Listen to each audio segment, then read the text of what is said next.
지금 시간은 오전 11시 22분입니다. 주문 피청구인 대통령 윤석열을 파면합니다.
이겼어. 맞지? Essa tigre, tá saindo.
작은 미소를 배운다. 태양은 묘지 위에 붉게 떠오르고 한낮에 지는 더위는 나의 시련일지라. 나 이제 가노라. 저 거친 광야에 서로 버리고 나 이제 가노라.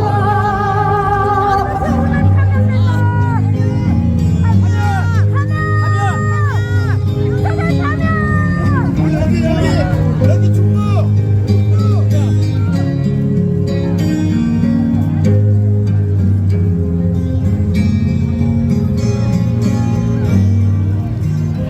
내 맘에 수고하셨습니다.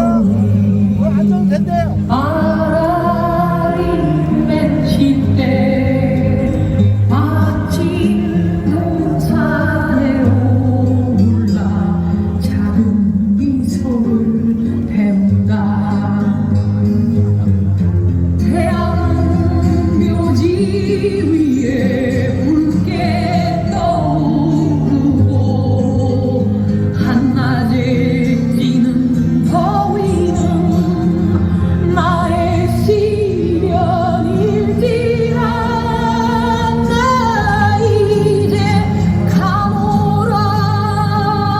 저 거친 광야에 서러운 모두 버리고 나 이제 가노라.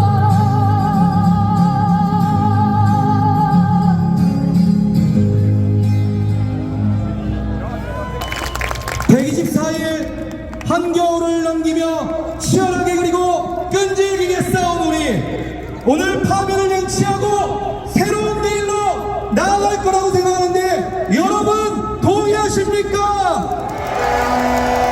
번제가 내릴 수 있는 유일한 결정, 만장일치 8대0 파면 맞습니까?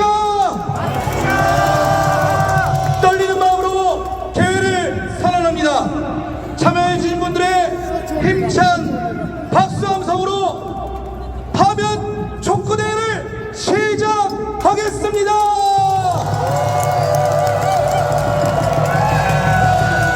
공화국을 지키기 위해 주권자 시민들이 직접 나서지 않으면 안 된다는 것을 이번에 우리는 분명히 깨달았습니다. 서부지방법원 폭동과 극우 세력의 준동은 우리에게 큰 충격을 주었습니다.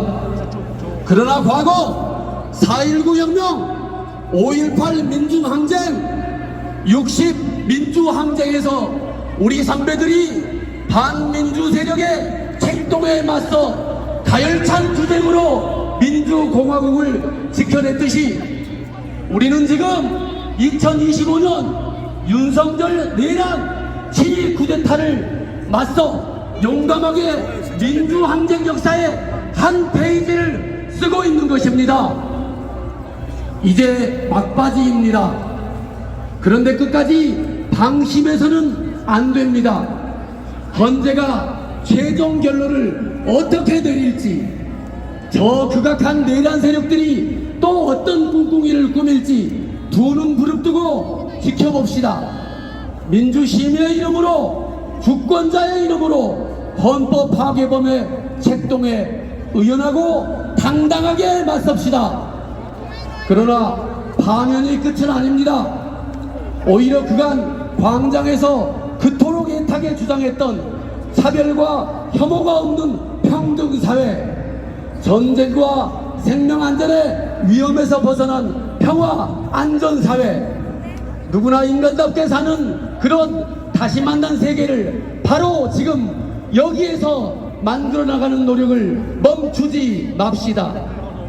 그런데 새로운 사회는 내란 세력의 청산 없이는 오지 않습니다. 마흔여 헌법재판관을 끝까지 임명하지 않은 한덕수 최상목, 내일 한번 윤상전을 풀어준 심우정 검찰총장과 사법부, 권력에 아부하며 인권의 이름을 더럽힌 안창호 국가인권위원장, 한 사람 한 사람 잊지 않고 반드시 그 직위에서 물러나게 해야 합니다. 반헌법 행위자들이 더 이상 공직에 있어서는 안 됩니다. 이 모든 것을 하기 위해서도 반드시 8대0 만장일치 파면 결정을 받아냅시다. 윤석열 파면을 시작으로 이제 우리나라는 말 그대로 모든 권력을 시민들이 행사하는 진정한 민주공화국으로 다시 출발합시다. 8대0 만장일치 승리함성 시작.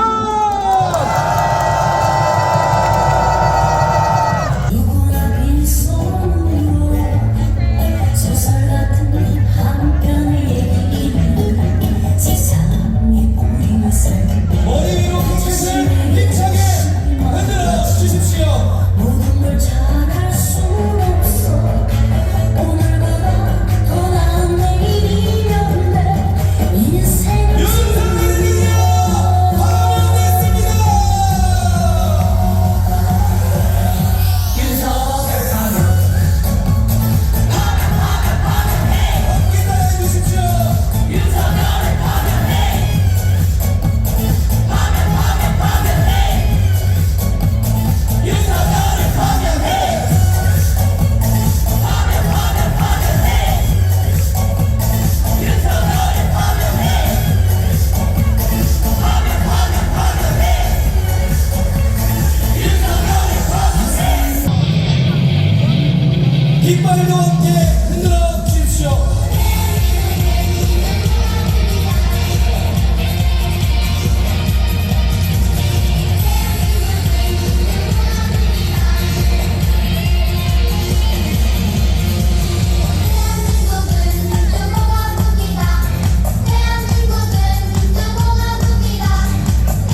헌재 앞에서 숨죽인 채 이 결과를 기다리고 있고 또 수많은 시민들이 헌재 앞에 오지 않았더라도 일을 놓고 이 방송을 보겠다고 하시는 분들 굉장히 많으시더라고요. 역사적인 습관입니다. 네, 학교에서 보는 학생들도 있고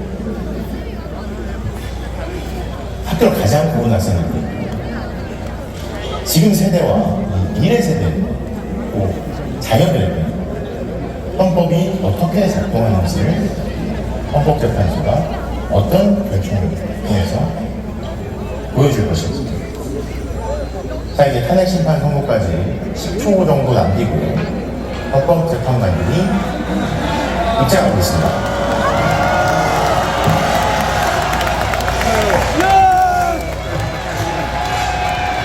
헌법 재판관들이 자리에 앉았죠.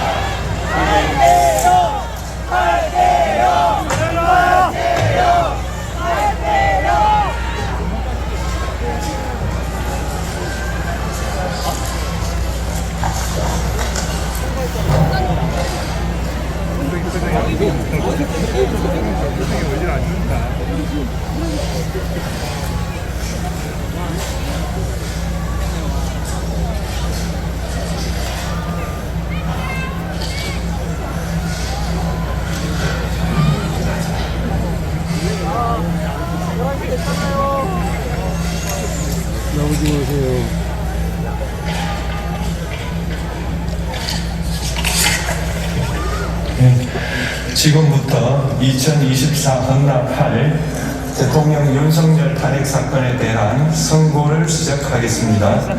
먼저 적법 요건에 관하여 살펴보겠습니다.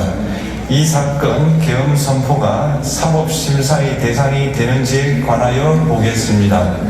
고위공직자의 헌법 및 법률 위반으로부터 헌법 질서를 수호하고자 하는 탄핵 심판의 취지를 고려하면 이 사건 계엄 선포가 고도의 정치적 결단을 요하는 행위라 하더라도 그 헌법 및 법률 위반 여부를 심사할 수 있습니다. 국회 법사의 조사 없이 이 사건 탄핵소추안을 의결한 점에 대하여 보겠습니다.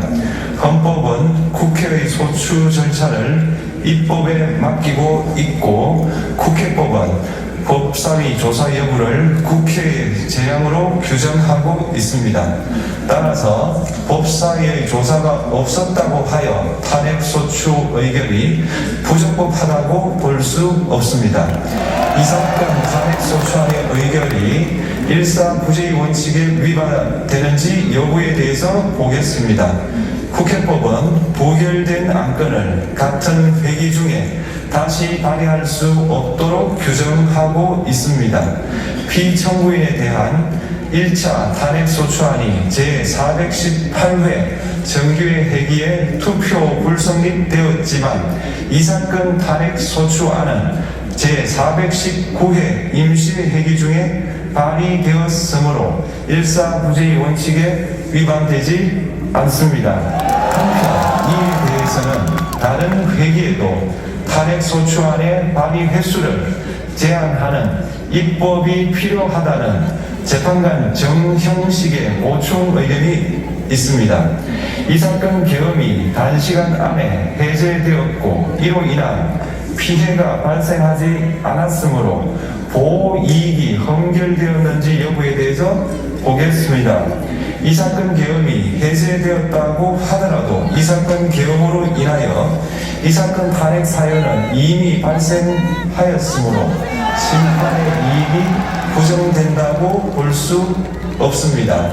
소추 의결서에서 내란죄 등 형법 위반 행위로 구성하였던 것을 탄핵 심판 청구 이후에 헌법 위반 행위로 포섭하여 주장한 점에 대하여 보겠습니다. 기본적 사실관계는 동일하게 유지하면서 적용 법조문을 철회, 변경하는 것은 소추사유의 철회, 변경에 해당하지 않으므로 특별한 절차를 거치지 않더라도 허용됩니다.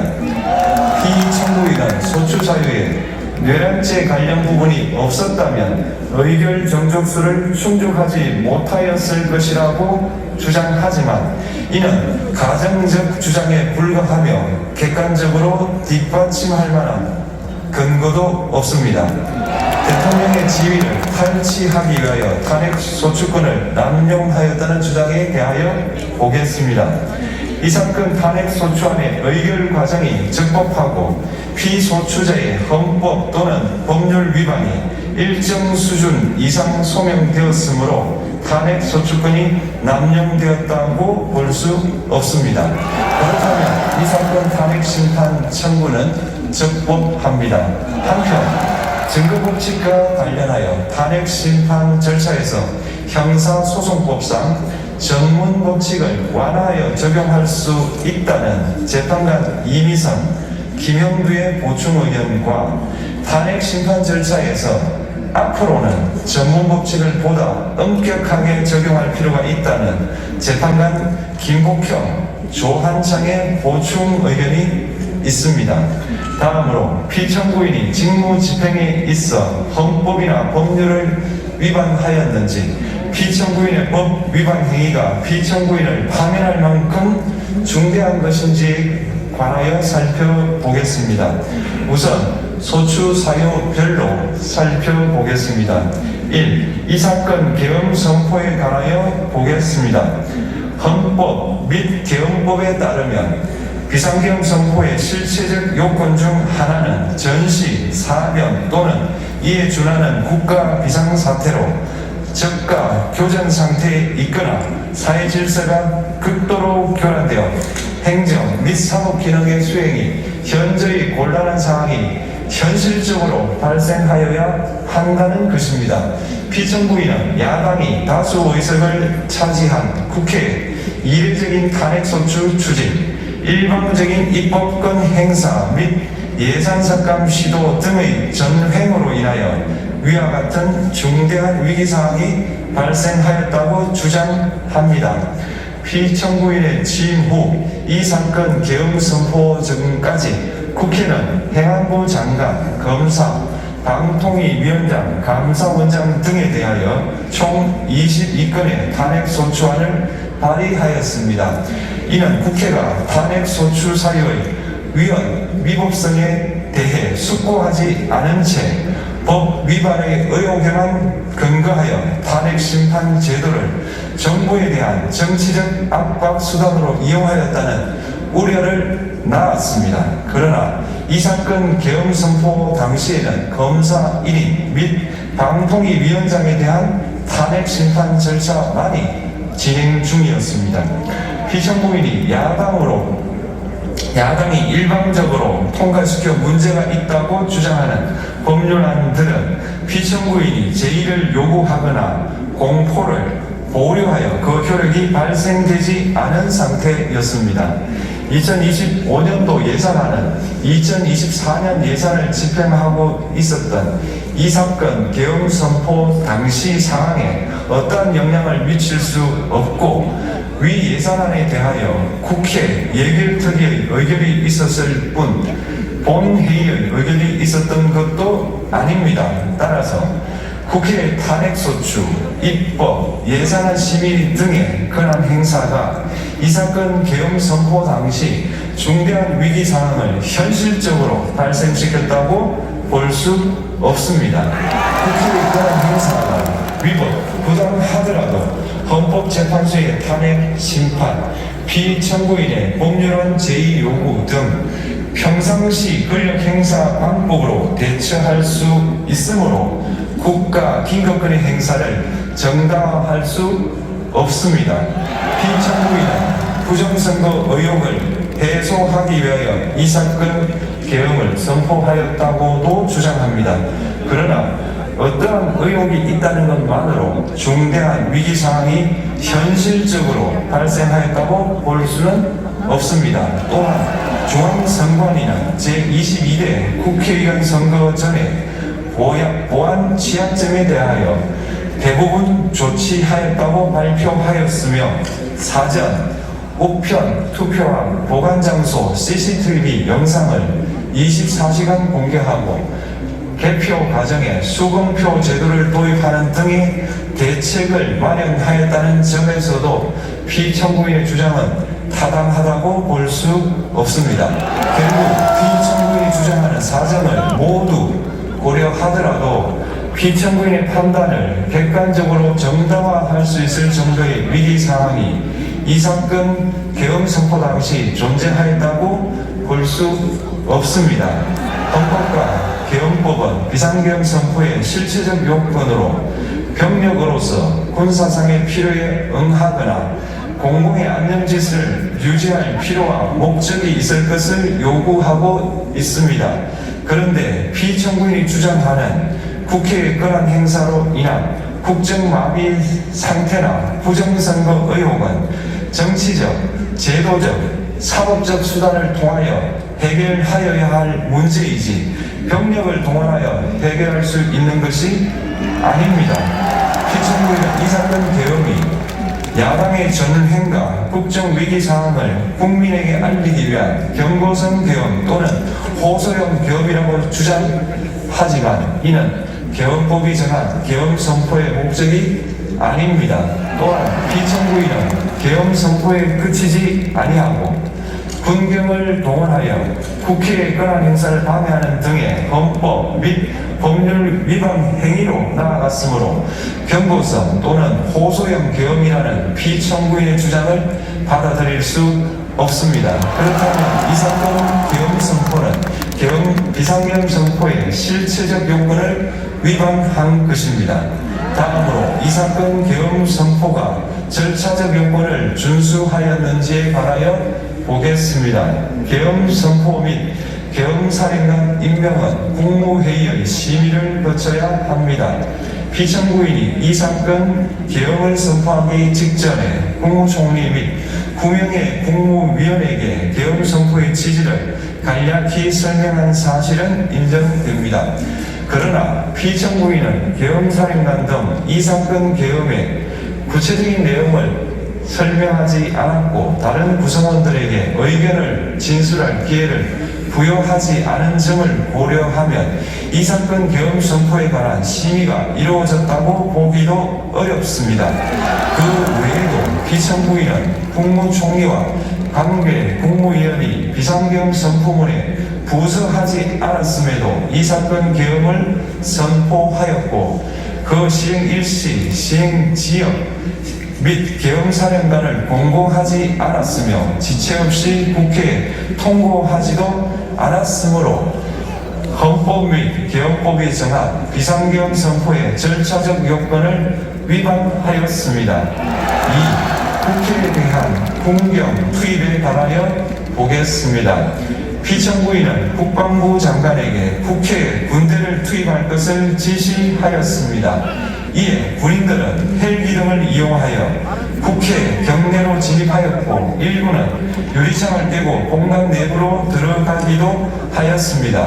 피청구인은 육군 특수전 사령관 등에게 의결 정족수가 채워지지 않은 것 같으니 문을 부수고 들어가서 안에 있는 인원들을 끄집어내라는 등의 지시를 하였습니다. 또한 피청구인은 경찰청장에게 계엄사령관을 통하여 이 사건 포고령의 내용을 알려주고 직접 6차례 전화를 하기도 하였습니다. 이에 경찰청장은 국회 출입을 전면 차단하도록 하였습니다. 이는 이로 인하여 국회로 모이고 있던 국회의원들 중 일부는 담장을 넘어가야 했거나 아예 들어가지 못하였습니다. 한편 국방부 장관은 필요시 체포할 목적으로 국군 방첩사령관에게 국회의장, 각 정당 대표 등 14명의 위치를 확인하라고 지시하였습니다. 피청구인은 국가정보원 1차장에게 전화하여 국군 방첩사령부를 지원하라고 하였고 국군 방첩사령관은 국가정보원 1차장에게 위 사람들에 대한 위치 확인을 요청하였습니다. 이와 같이 피청구인은 군경을 투입하여 국회의원의 국회 출입을 통제하는 한편 이들을 끌어내라고 지시함으로써 국회의 권한 행사를 방해하였으므로 국회에 계엄 해제 요구권을 부여한 헌법 조항을 위반하였고 국회의원의 심의 표결권, 불체포 특권을 침해하였습니다. 또한 각 정당의 대표 등에 대한 위치 확인 시도에 관여함으로써 정당 활동의 자유를 침해하였습니다.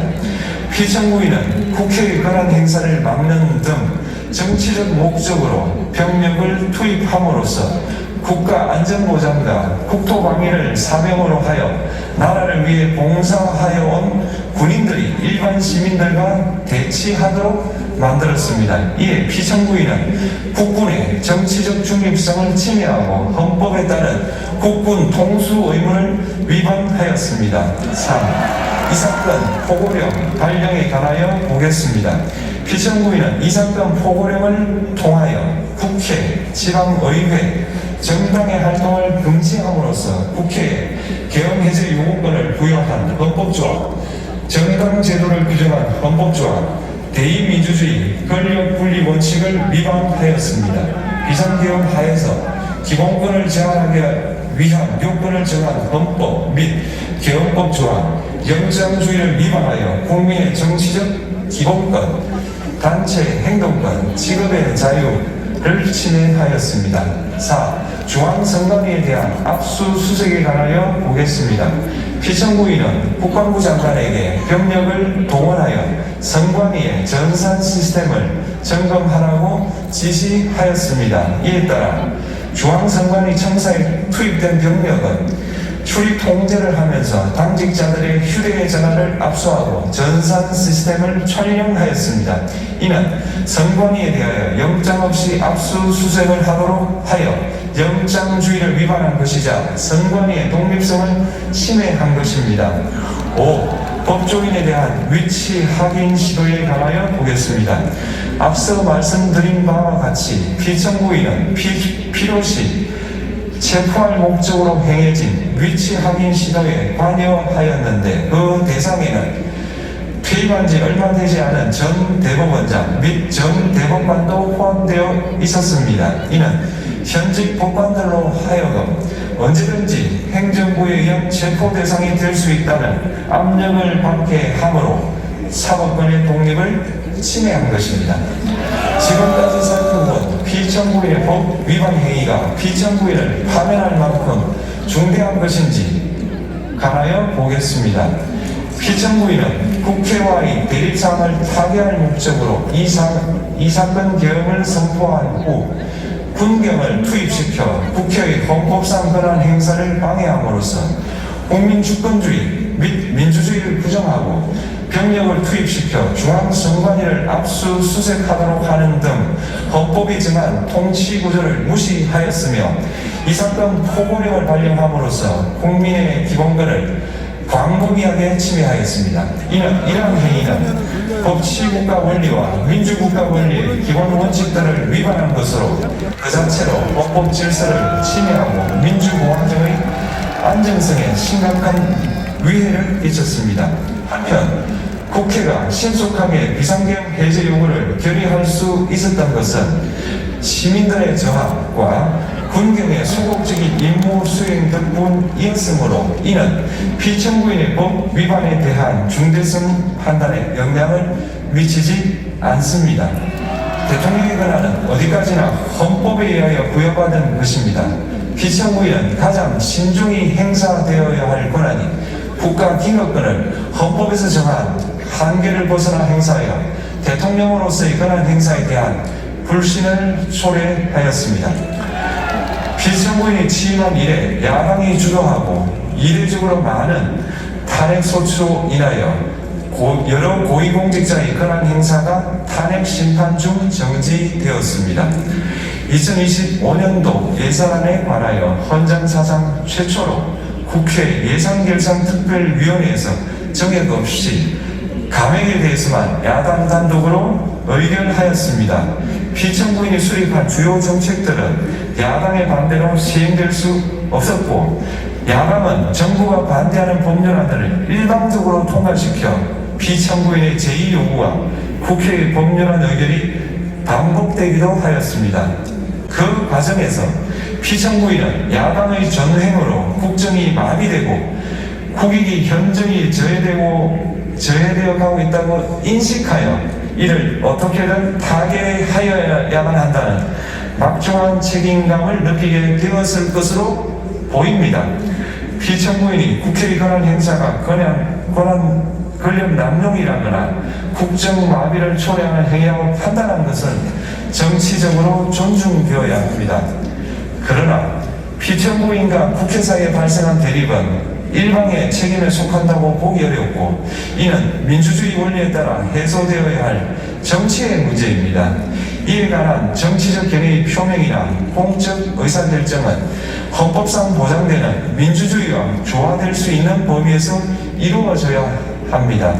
국회는 소수 의견을 존중하고 정부와의 관계에서 관용 그리고 자제를 전제로 대화와 타협을 통하여 결론을 도출하도록 노력하였어야 합니다.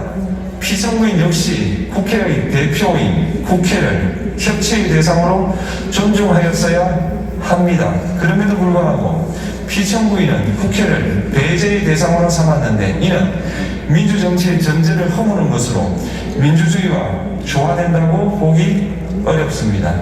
피청구인은 국회의 권한 행사가 다수의 횡포라고 판단했다 하더라도 헌법이 예정한 자구책을 통해 견제와 균형이 실현될 수 있도록 하였어야 합니다.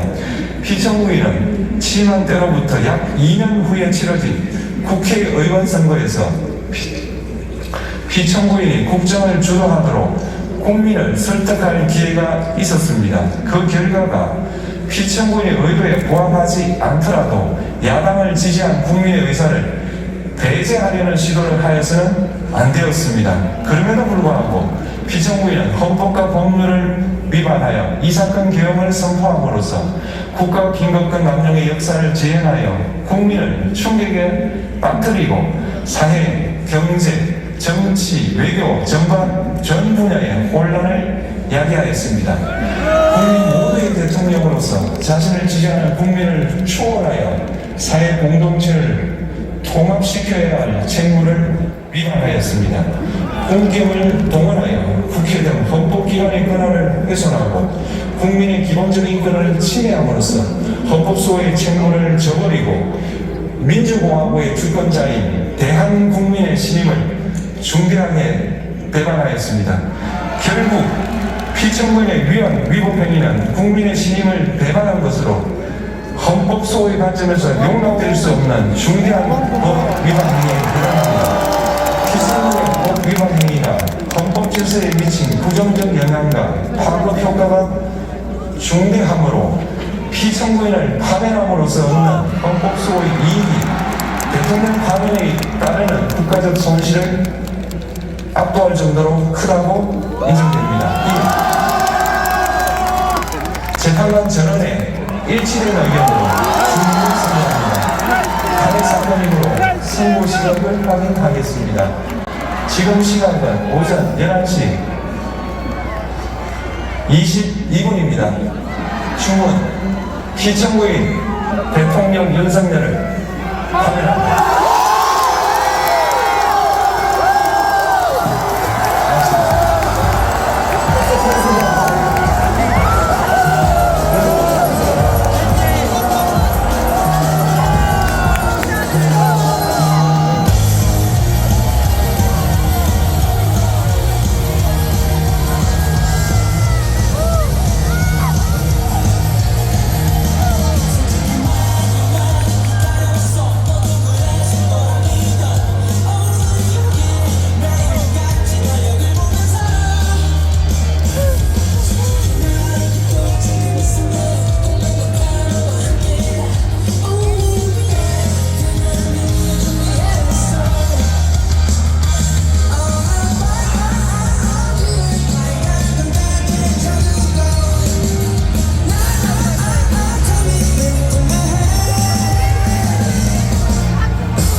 않았습니다. 정말 많은 분들의 노력과 아픔이 있었습니다. 윤석열 정권에서 수많은 사람들이 고통받고 힘들어했습니다. 그 중에서도 가장 앞에서 싸우시고 가장 어려움을 겪으셨습니다.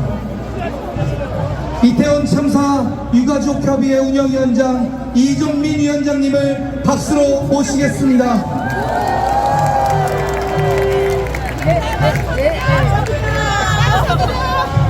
하나, 둘, 셋. 하나, 둘, 셋.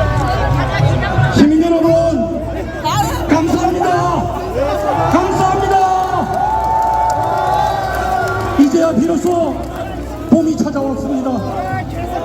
지긋지긋하게 우리를 괴롭히던 메스어떤 추위가 이제 우리 곁에서 사라졌습니다.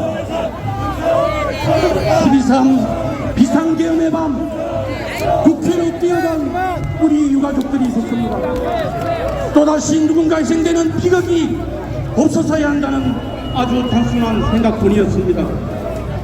유가족들은 지난 4개월간 끓어오르는 분노를 가지고 윤석열 탄핵 집회 때마다 시민들과 함께했습니다. 집회에 참석하고 행진에 함께했습니다. 모여드는 사람 수가 감당이 안 될 정도로 국회 앞이 꽉 막혔던 첫날을 기억합니다. 우리는 인파에 대한 트라우마가 있습니다. 인파에 갇혀 숨을 쉴 수조차 없던 순간 우리 유가족 어머니들은 그날 밤이 그리고 아이가 느꼈을 고통과 공포가 떠올라 쏟아지는 눈물을 참을 수 없었습니다. 그럼에도 집회에 나오는 것을 멈출 수는 없었습니다. 15 이태원 참사 159명 희생자들의 명예를 회복하고 제대로 된 진상규명을 하는데 윤석열 퇴진이 그 첫걸음이었기 때문입니다. 참사가 조작이라거나 유가족의 활동을 북한의 지령을 받은 것이라는 윤석열, 국민의 생존과 안전은 아랑곳하지 않고 국회와 국민의 촉구를 들이대는 자는 더 이상 대통령의 자리에 있어서는 안 된다고 생각했습니다. 권력이 자신들의 책임을 져주기 위해 아무리 연다보고 빡해도 우리는 결코 굴복하지 않습니다. 이 정부의 악랄함을 밝히기 위해 우리는 길거리에서 몸을 던지는 투쟁을 선택했습니다. 참으로 힘들고 고통스러웠습니다. 죽을 듯이 몸과 몸을 다해 살았지만 이들은 꼼짝도 하지 않았습니다. 왜 그랬는지 어제 언론을 통해서 확인할 수 있었습니다. 명태균과 김건희가 이태원 참사에 대해서 논의하고 정부의 책임을 지우기 위해 모의했다는 것입니다. 이들은 이런 인간들입니다. 많은 국민이 길거리에서 목숨을 잃어도 자신들의 권력 유지를 위해 어떤 짓이든 서슴지 않는 그런 인간들인 것입니다. 그래서 이태원 참사로 미래가 촉망받던 대한민국의 청년들이 무려 159명이나 목숨을 잃었음에도 불구하고 윤석열은 반성과 재발 방지를 위한 그 어떤 노력도 찾아볼 수가 없었습니다. 윤석열을 탄핵시키기 위해 매일같이 현재의 윤석열 파면을 기다리는 동안 피가 마르고 불안과 걱정이 온몸을 휘감으며 날밤을 새우는 날이 하루 이틀이 아니었습니다. 그러나 그 기나긴 고통 속에서도 한 가지 위안은 있었습니다. 지난 2년 동안 길거리에서 윤석열 정부와 싸우면서 느꼈던 것은 육체적인 고통이 아니었습니다. 철저히 외면당하고 지워지는 외로움 때문이었습니다. 그러나 계엄 이후 윤석열을 파멸시키고자 길거리로 나왔을 때는 결코 외롭지 않았습니다.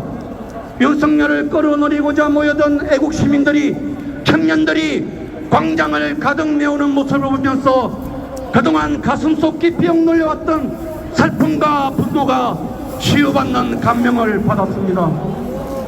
매서운 추위와 열악한 환경 속에서도 윤석열을 탄핵시키기 위한 애국 시민들의 열정에 우리 별들의 집이 조금이나마 보탬이 될 수 있었던 것입니다. 그래서 우리는 하늘의 별이 된 아이들이 우리와 함께 이 싸움을 하고 있음을 느끼게 되었습니다. 정말 고맙고 감사합니다. 그러나 아직 끝이 아닙니다. 이태원 참사의 진상을 밝히는 것이 이제부터 시작입니다. 이제부터 이태원 참사 특별조사위원회의 조사가 시작되는 것입니다.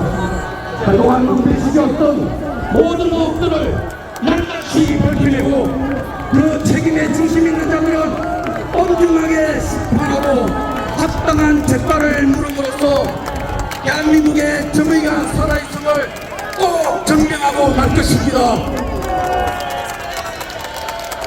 윤석열과 그 무리들은 이것이 끝이 아님을 명심해야 할 것입니다.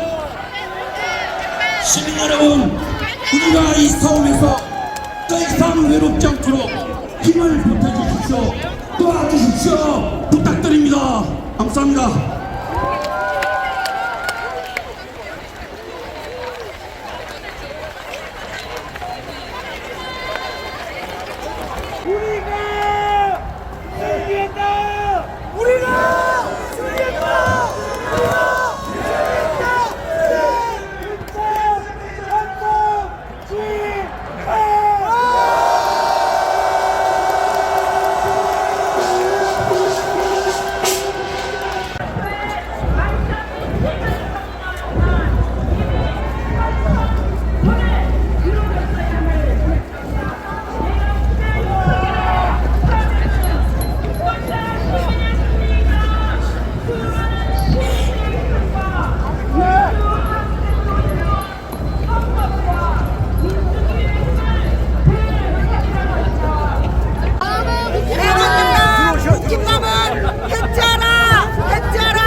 해체하라!